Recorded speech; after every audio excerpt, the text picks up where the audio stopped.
pressure. My niggas, they big steppers. A small nigga, but I always been a big.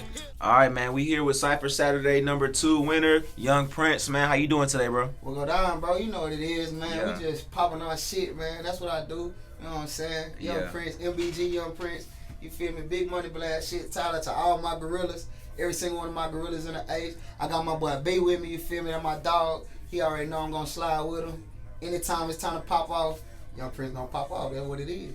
Facts. Looking just like his intro, man. The man comes and he makes his presence known. I feel like that's one of the qualities of you as an artist that makes you stand out. Is you come in and you feel the space. Oh yeah, you know what I mean? You put an exclamation point on things. I just met you recently, just really almost as recent as the Cypher. Yeah. I came up to Steve's. I came up here to do a review with him, I believe, or something. Mm-hmm. And he put me on game. I was like, yeah, bro, I just recorded with this young cat, woody whoop. Yeah. I'm finna play you a quick little. I said, okay, cool. He said, yeah, I'm gonna probably get him to sign up for the Cypher. Mm-hmm. You know, give you a little bit of a bigger taste. And yeah, you delivered, bro. From the first one to the second one, when you came in and swooped back in, yeah, you delivered. Oh yeah, like after I took the L with the first one, shout out JB, boy, you popped your shit. I ain't gonna sit up here and cap like you ain't hard. Everybody who came out, y'all delivered. You feel me? But like with the second one, for me, it was more about me like letting it be known that I'm dominant. You feel me? Like on this shit, I'm not somebody who try to come out conceited, but I'm confident in my own talent, you know what I'm saying, and I know what I have, and I've been hearing this my whole life when it came to this rap shit, you know what I'm saying, but I didn't want to rap growing up. I did it for fun. That's why I love music, you know what I'm saying. My mama loved music, my big brother, he loved music, my younger siblings, they love music, you know what I'm saying. So when I really like started honing my craft and really got hard, and I was 14 really when I knew like I couldn't be fucked with in Houston. Early. And you, I don't mean to cut you, but and in Houston too. Oh yeah, that's for a different sure. environment than a lot of other cities. I'm gonna keep it a buck with you. And my dog, he from the city too, so he can definitely validate this. When it come to Houston, and it come to that freestyle shit, that's our culture. Like if you a Houston rapper, and you say you a rapper, I don't think there's this just my opinion. I don't feel like there's no Houston rappers who just sit down and write every bar that they spit. It no matter if they in the studio, if they recording his song. I can't speak on nobody else's process, but from the way I grew up and the way I was taught, it was just like, bro, you go in there home, you spit how you feel, you spit what you going through, you spit that shit, you know what I'm saying? You spit what's catchy, you spit what's trendy, you know what I'm saying? And that's just what it is. And either you gonna come with it or you not. And if you fall off, you pick it back up. That's what you do. Exactly. That's just our culture, you know, in the city. And it been like that for years. Yeah.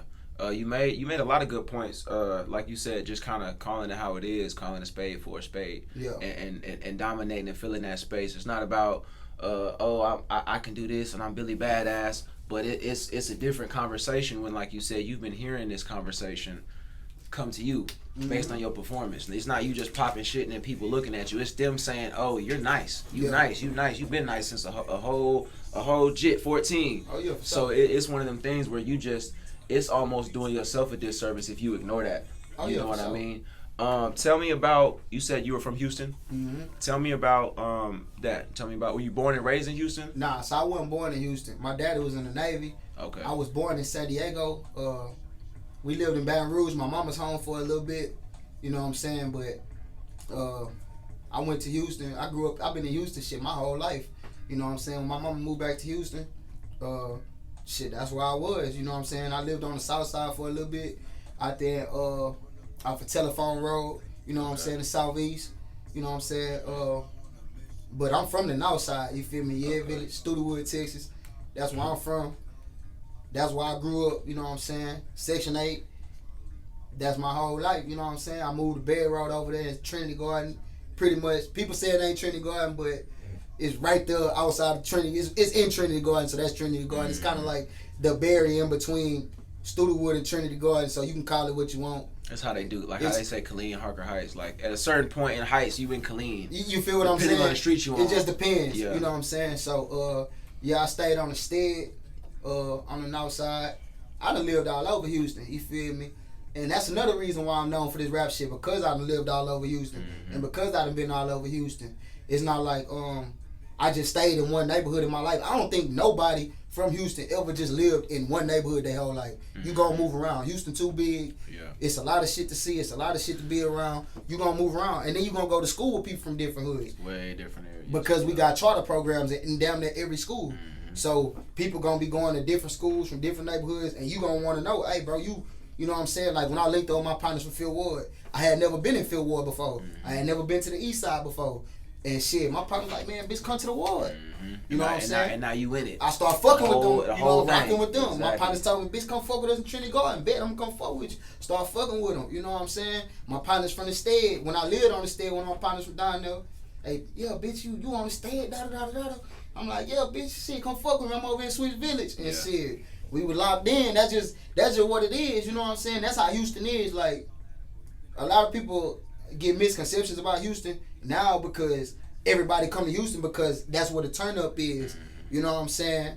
And the crazy part about it is, it's like Houston is home, bro. For us, Houston home.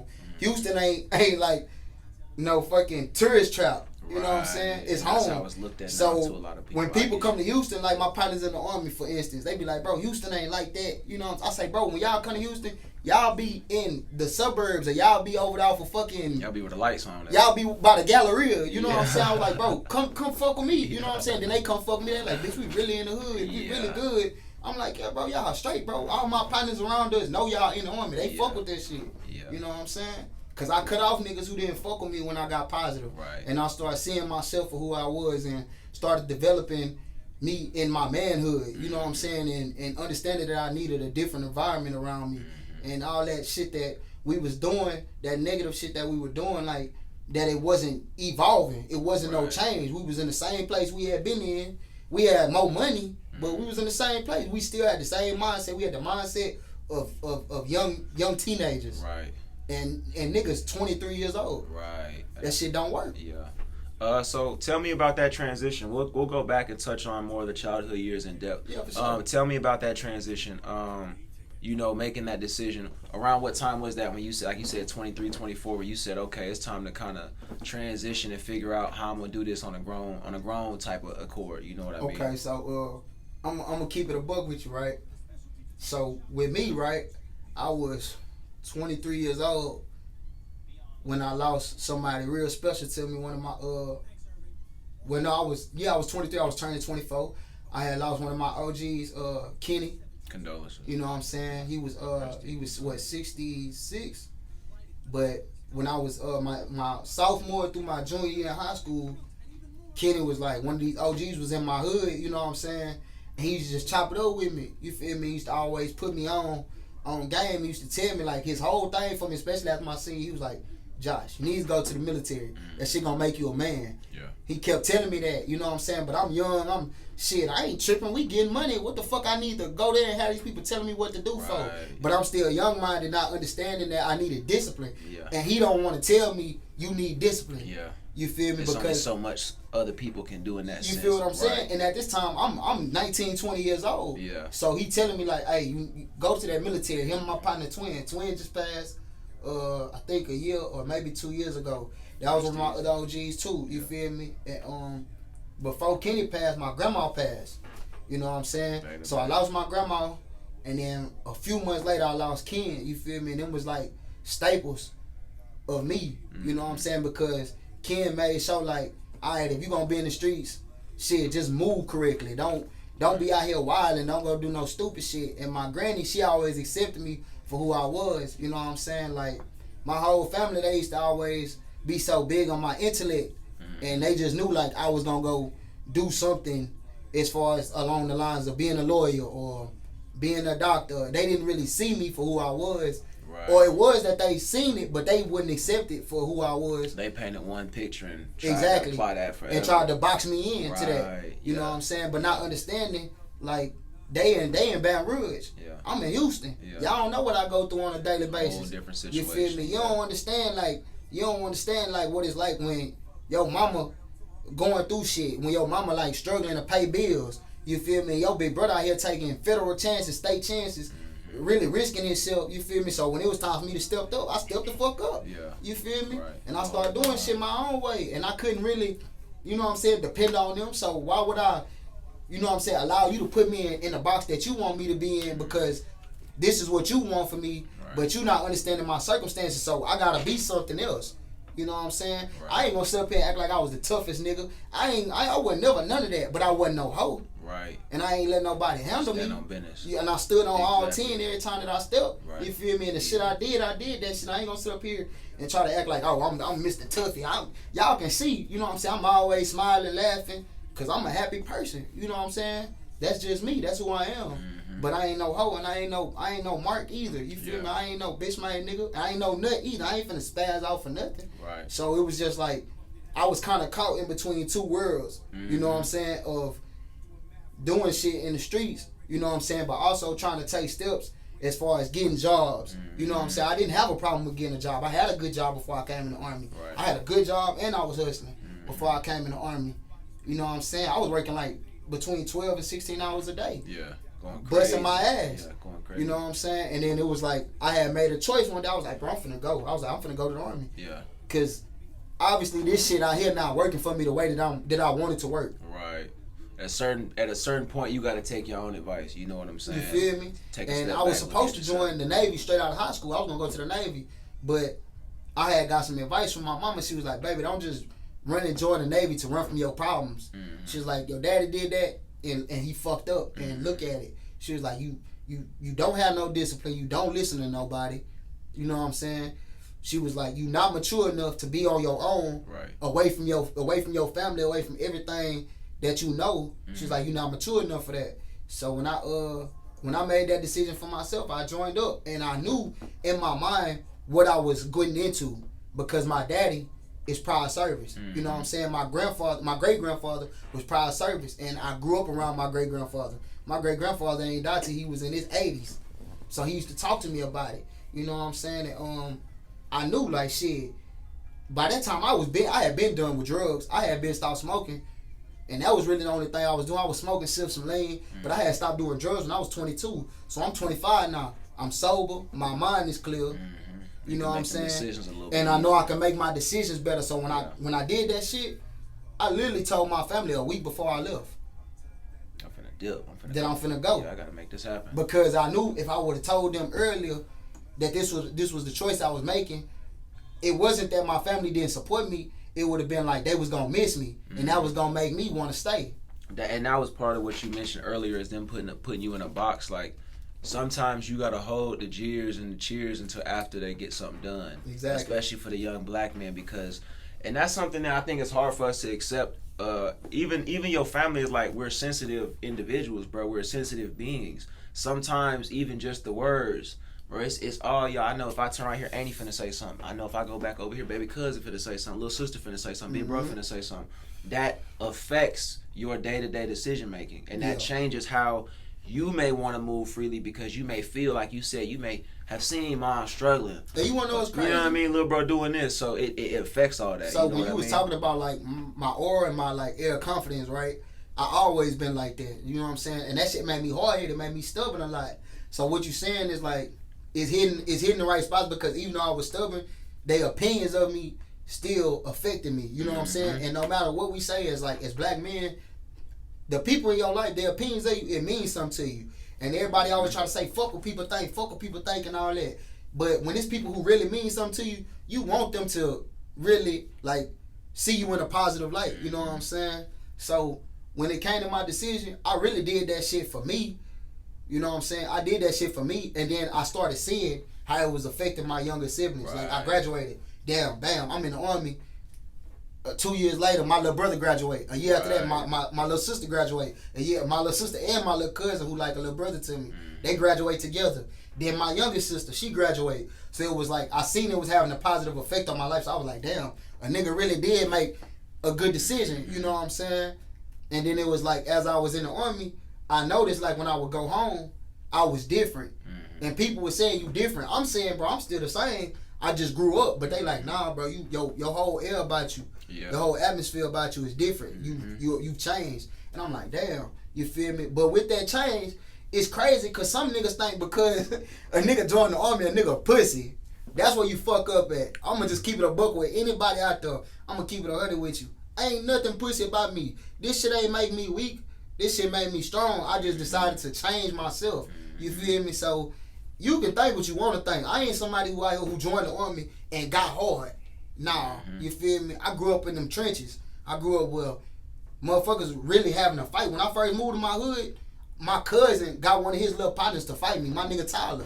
Me and my nigga Tyler squad, but just cause my cousin like, hey, I want to see where that nigga hands at. My cousin Pooh Bear, R.I.P. Pooh Bear. You feel me? Shout out my cousin Teasy, my cousin Tita. You know what I'm saying? And my cousin Lil Noonie. Them his brothers. Y'all niggas know what it is with me. Tita, you just got home. Lock in with me, bitch.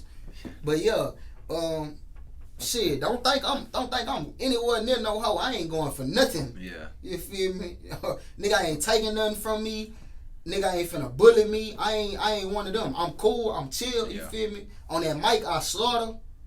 But don't think that because I'm in the army that I've changed so much to where I'ma let a nigga fuck with me and just let that shit ride. Nah, nigga, my core beliefs from where I grew up and how I grew up is still the same. Yeah. I'ma stand on all 10 about everything I do. Yeah. You feel me? I'ma ride with my niggas. I'ma keep it solid with my niggas who keep it solid with me. You feel me? And that's just what it is. That's how it is sometimes. Or like you said, it's just you. What the military did was give you discipline. It just it refined the bigger picture. You know what I mean? That was at play. That pressure definitely turned coal into diamond. Yeah, you know what I'm saying? That's another thing too. Regardless of what people say, I had all my people's military. My mom's enlisted. I got 10 other aunts and uncles. All of them enlisted, either Navy, Army, you know what I'm saying? Yeah. One of the branches, and they all served 7+. My grandpa served, you know what I mean? So it's very, respect. It's very, they're really inclined to, and it's really my mom's side, my dad's side, they all hustlers. Like, he lived in Cali, moved to Houston when he was like 13, and then they just set up shop in Houston. So that's his home, you know what I mean? But, for shit, so that happens a lot, shit. It's a lot of people from Cali and Houston. Yeah, it takes a lot, I feel like, to commit yourself. You know what I mean? So it's not one of them things I feel like people can take light, like, oh, they pussy. Like, nah, bro, they were just willing to sacrifice for the greater good. That don't change nothing about their character. For sure. You know what I mean? The crazy part that gets me is, like, people think you get in and, like, you become, like, a fucking John Wick. Like, they assume, like, you get in and you become like a fucking killer off the top. You know what I'm saying? Or they think because they teaching you techniques or they teach you how to shoot, they teaching you things that are violent, right? They think that, he think he tough because he done went and learned some shit. And that's not the case at all. Most people who in the army don't fight. Yeah, it's just tools. It's just tools. Yeah, and the thing is, you gotta. The thing is, you a soldier first, so they gotta teach you violence. They gotta bring that shit out of you. You gonna do combatives. You gonna roll on that mat with motherfuckers. Yeah. You gonna go to that range. You gonna shoot different types of weapons. You know what I'm saying? You gonna have to deal with shit. You gotta build up your mental resiliency. Right. So it's like the things that the army did for me. I'll never sit up here and just be like, fuck the army. You feel me? I'll be like, fuck some people. Yeah. You feel me? In this motherfucker. But as a whole, as an overall, definitely not. You feel me? Because they actually gave me multiple steps ahead in life.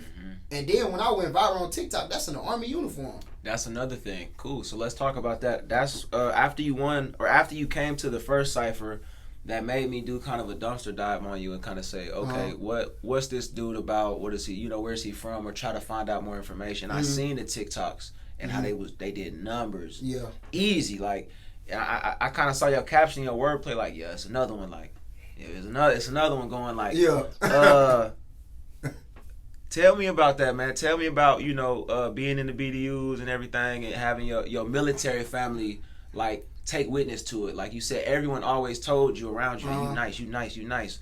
What is it like when you go to, like, the workroom and they like, oh, snap, he ain't playing. He really one of them ones with it. All right, so I'm gonna run you through some shit. I done been in multiple duty stations since I've been in the army. All right, so this is my dog right here. He'll tell you. That hoe heard out from Houston. I tell him, I say, yeah, bitch, I got bars, you know what I'm saying? I be spitting. He say, man, he ain't got no fucking bars, nigga, stop playing. I spit that shit for my nigga. Everybody around. What's the same thing getting said, B? That nigga hard. That nigga, man, what the fuck you doing here? Like, and then the thing about the military, right, is people from everywhere. I got partners. I swear to God. Shout out my nigga Clark. Right now.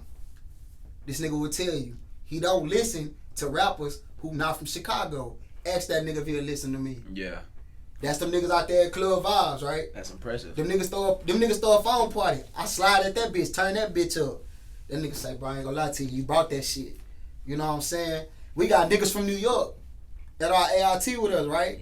These niggas don't fuck with no down south rap. They wanna hear them bars. They wanna hear that Cole. They wanna hear, you know what I'm saying, Hove. Okay. They wanna hear Joey Badass. They wanna hear that New York drill. Yeah. You know what I'm saying? Some A Boogie. What them niggas say about me?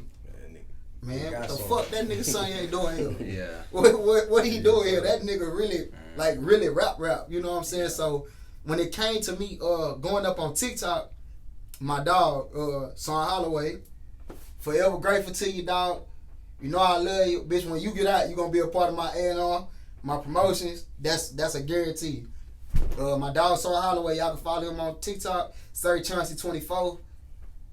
This nigga kept asking me. He from Florida. He like, man, Jay, look, I keep hearing you got bars. I keep hearing you cold, man. I keep hearing this shit. Everybody keep talking about it. I'm like, nah, bro, I just be fucking around. You know what I'm saying? Like I told you, rap always been a passion for me. And I know I'm cold. I know I'm hard. But it's just like when other people like egging you on, you like, man, bro, y'all niggas just gassing. You try to downplay it. You feel me? Yeah. And shit, the first time that nigga say, man, go on spit something for me. We in the motor pool. I slide. He giving me words, random words. I'm killing, easy. Then one day we walking. He say, man, you gonna slide this Friday? You gonna slide for me? I say, yeah. Man, I'll run that bitch with the quickness. I'm sliding. He throwing words. I'm eating them whole every time. Baby, look, this was before you. Don't get mad. I'm chilling with a bitch. I ain't gonna say no bitch. I ain't gonna call you that because that's wrong. That's the wrong way to call it. I was really fucking with her. She really cool and I fuck with her. You know what I'm saying? She good people. But I was chilling with a female and you know what I'm saying? Like, we thugging. Man, bro, this nigga text me. Man, bro, this shit going crazy. I said, what you talking about? He was like, bro, I posted it on TikTok. Man. Bro, this shit going crazy. I'm looking at the pictures. He's sending me Snapchats like every 20, 10, 15. At first it was like every 5 minutes he's sending me snapshots of the views and the likes. And the shit started off 10,000. That was the first one he sent me. Then it was like 10 minutes later, it was like 20,000. And then the shit went to like 50,000. Going crazy. 40 minutes in, 100,000 views. Like 10,000 likes. And then it just kept going up. I wake up the next morning. I say, baby, look at this. See, look. I say, man, this shit really. I go on TikTok. I look, this motherfucker got 840,000 views. He almost hit the M in a day. Almost fucking. It's like 50,000 likes. Wow. Like 20,000 comments. People person. Just on there. And then the crazy part about it, I swear to God, I tell you, 90% of them comments were positive. Real shit. Yeah. This ain't me like trying to gas myself, but I understand how the internet works. And motherfuckers just look to be negative. And then anytime somebody being negative on the comments, it's other people coming in defending me like, bro, shut the fuck up. You don't know what you're talking about. Because that shit definitely hard. Troll, yeah. And my dog, Chauncey, my dog, Son Holloway, he telling me like, man, bro say, you going crazy. You know what I'm saying? So before I had left for Germany, we doing that shit, running that shit. Steady doing numbers. And he just like, bro, you got to give these people what they want. He like, bro, you got to record you know what I'm saying, a project. I record the project. Me and Tango, we do the project. Dallas Baby 2, when I say that bitch getting played in like 30 different countries right now. And this all off of people just connecting the music with the TikToks. And they just fucking with it. You know what I'm saying? Like shit statewide. And we just really just rocked out. Me and Tango really just rocked out on that bitch. Sam rocked out. My nigga Dre rocked out. Everybody who was on it, Pink Pressure, she rocked out on the song she did with Tango. You feel me? And we just really just went on that bitch and just slid. It was just like, it was kind of like we formulated a plan without formulating a plan. It was organic. It was organic as fuck. And shit. That's the best. That's just what it is, man. And yeah, bro, like that shit right there really helped me recognize, like, bro, you really can make money off this. You know what I'm saying? You really can monetize this. Yeah, figure it out. So that's just shit, bro. That shit was wild. That shit was. it was fun as fuck, and I definitely do it again. Hell yeah, you got to. And that's another thing I tell artists too, or even if it's people that they may not be full-time artists, they may have a profession and be an artist and they trying to transition. You got to find out a plan of action and some type of a tempo with how you give your people their content. You got to treat it like a business in a sense, you know what I mean? So I think it's cool though. I think that I ain't got on TikTok yet. I think it's overwhelming, bro. I be feel like I'm getting old and I ain't even 30 yet, bro. I be like, bro, I'm not even trying to get on TikTok and do all the ain't trying to do all the little moves and but that's another thing that is about your craft, bro. First off, rapping is a universal language, especially nowadays. People rap and listen to hip hop literally everywhere. Hip hop on is the the number globe. one music genre. And so the fact that yo authentic bars, it's same type of thing I told JV when he won. When you're able to hit the ears and touch the masses in the whole space with what you're saying, it's one of them things where you really can't be denied. And if somebody does deny you, it just kind of shows that they're either hating or they got kind of something within themselves, because it's like there's not really any way you can. You're consistent. Your wordplay is there. Your lyricism is there. The way you change up on a beat is there.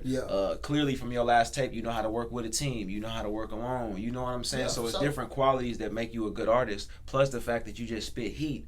You know what I mean? Where if somebody get out and say, "Oh yeah, bro, ain't even that," everybody gonna be like, "That nigga tweaking. We gotta get him out of here, bro."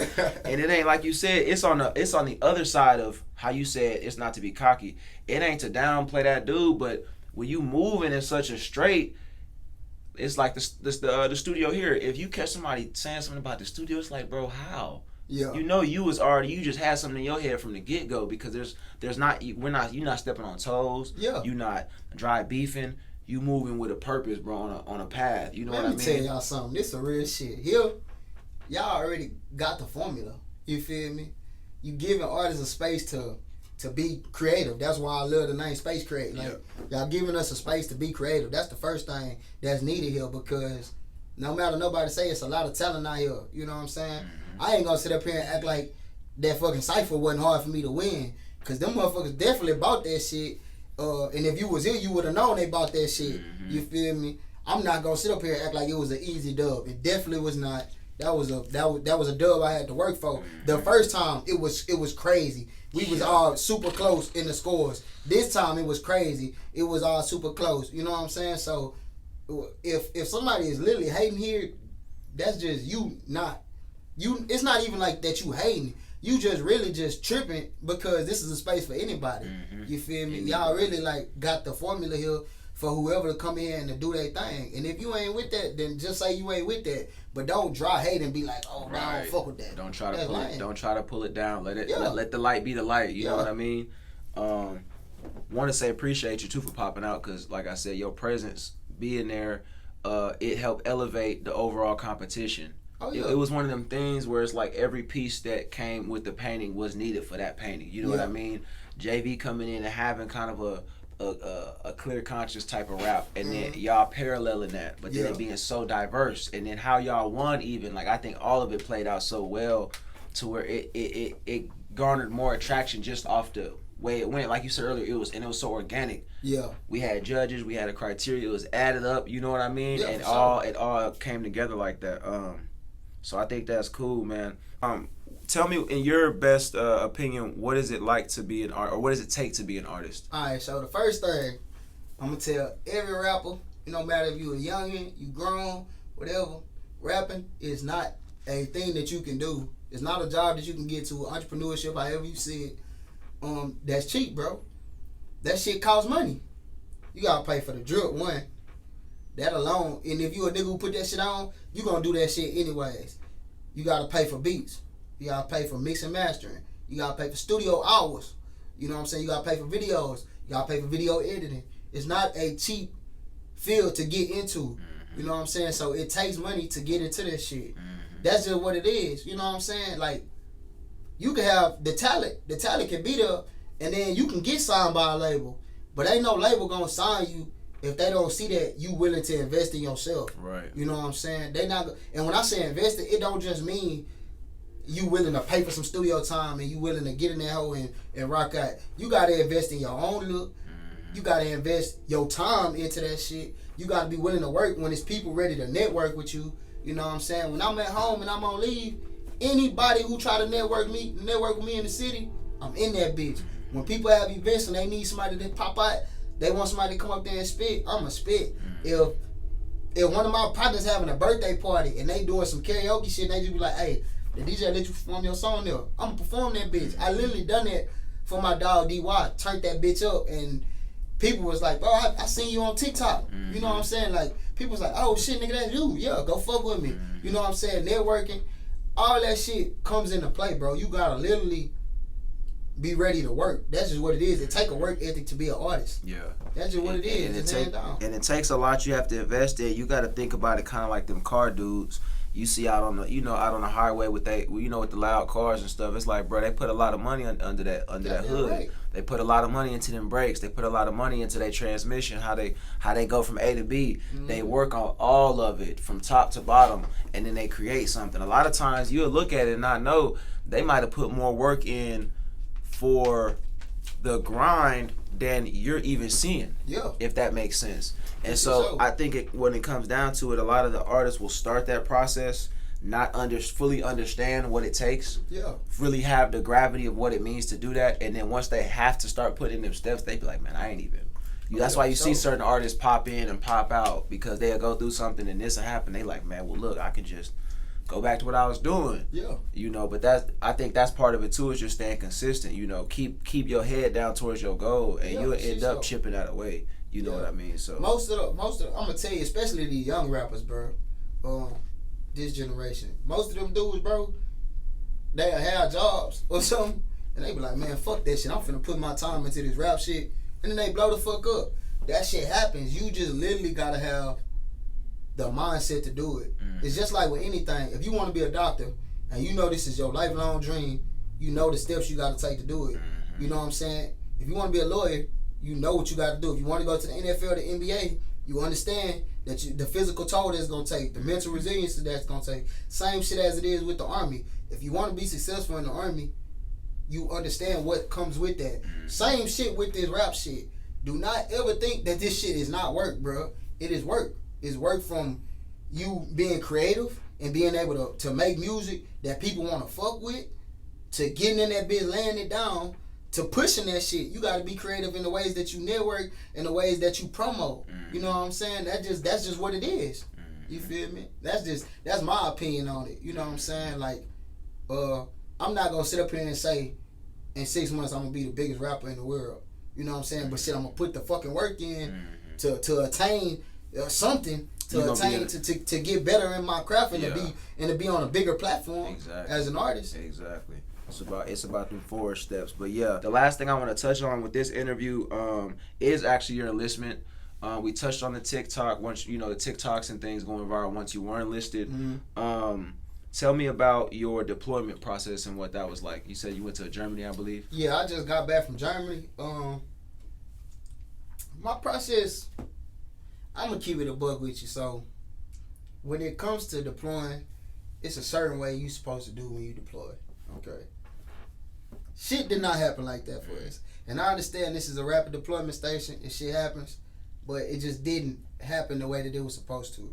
And that's just what it is. And anybody who feels type of way about it, you can come look at me. I really don't care.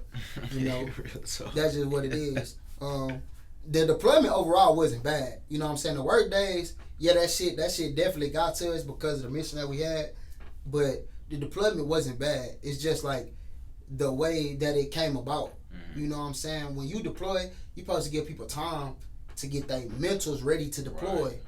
You're supposed to give people time to get, their family situated. You know what I'm saying? If they have families, get their family. And even if they don't have families and they barrack soldiers, like, you got to give them time to handle their business, because you finna be gone. You finna be out the country. Yeah. And it's not like you out the country for vacation and you doing some shit on your own. No, you're going somewhere to go do a mission for the United States government. So it's just a certain way that shit was supposed to go that I didn't really fuck with. I ain't gonna speak on the details because you know what I'm saying. Right, like, right. Keep it very vague. But I'm gonna say, like, as far as the overall deployment, the deployment wasn't bad. And definitely when it came to the brigade I was attached to, I fuck with them.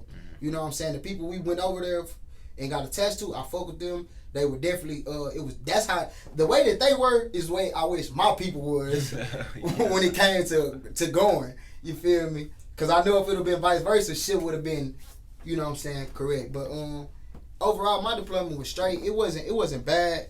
It's just like when you somewhere else and you don't know anything about the culture and about the people, and then you're a black person and you're a Latino person or whatever, and you see the way people look at you, you gon' feel some type of way about that shit because it's just like it's not your fault you there. Right. You feel me? It's your job, and no matter if they want you there or not, like it's not my fault that I'm here.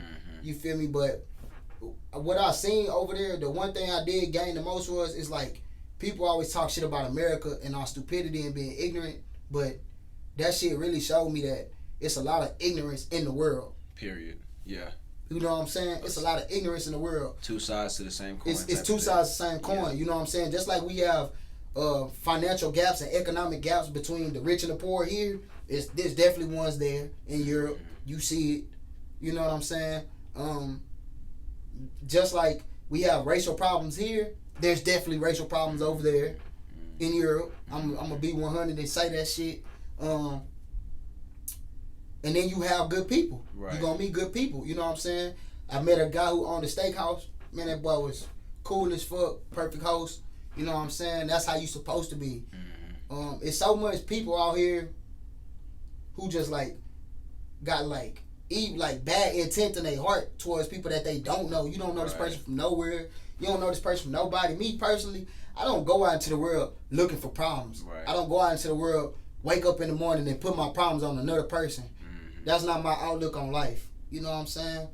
I never been like that. You know what I'm saying? I never been like that. I never looked up in the world and was just like, man, fuck them dudes over there.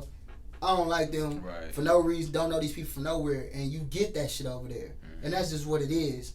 You know what I'm saying? And when you deploy, you gotta understand like that there's rules to deployment. There's things that you can and can't do. Right. So when you out there in Germany and you see people looking at you crazy, and like here, motherfuckers staring at me crazy, just looking me in my face and looking at me some type of way, I'm like, bro, what the fuck is your problem? Yeah. Like, what's up? Like, you got a problem?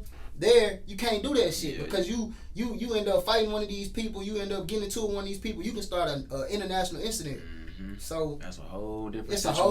whole nother motherfucker. You know what I'm saying? So I just be chilling, man. But the deployment was overall, it was cool. You know what I'm saying? I can say my command team, my first sergeant especially, she did everything possible to make us feel comfortable. You know what I'm saying? Shout out to my first sergeant. I really fuck with that. My commander, good commander. You know what I'm saying? He came in late, but he was a good commander for the time he was there. He held us down.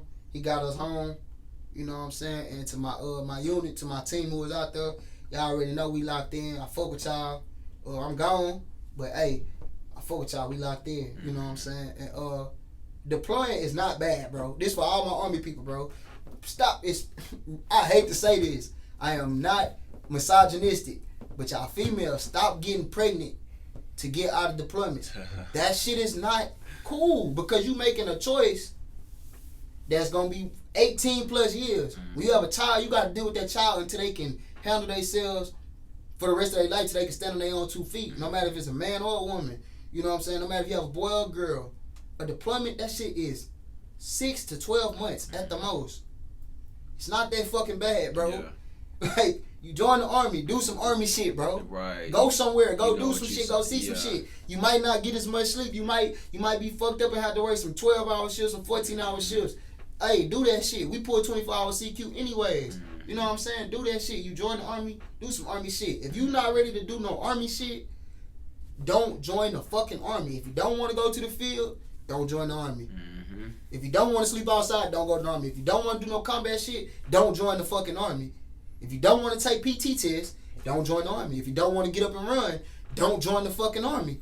If that's just what it is. They might need you for a little commercial. Nah, they don't need me. They might I'm have to keep it a buck with you. Do a good cop, bad cop. The reason why I'm saying that is because it's good advertising though. Because sometimes people will jump into it and be like, "Well, I didn't know."